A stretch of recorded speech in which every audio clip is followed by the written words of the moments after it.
শরীরটা একটুও ভালো লাগছে না, জ্বরটাও খুব বেড়েছে। কিন্তু ছেলেটা খিচুড়ি রেখে কোথায় যে গেল, বললো মা আমি এক্ষুনি আসছি। অঙ্কন, অঙ্কন, কোথায় গেলি বাবা? খিচুড়িটা তো ঠান্ডা হয়ে গেল, খাবি আয়। হে ভগবান, আমার শীত রক্ষা করার জন্য আমার মা কাজের বাড়ি থেকে একটা নাইটি এনে দিয়েছে, কিন্তু মায়ের শীতের জন্য কিচ্ছু আনেনি। আমি এখন কোথায় পাবো মায়ের শীতের কাপড়? আরে এটা তো একটা সবজি, কে ফেললো এখানে?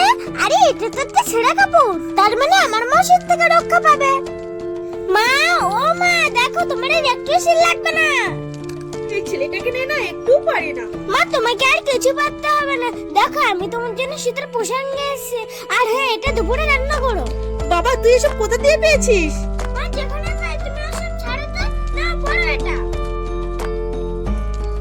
বাবা শীতের পোশাক তো এনে দিলি, নে এবার খিচুড়িটা খেয়ে নে, বস।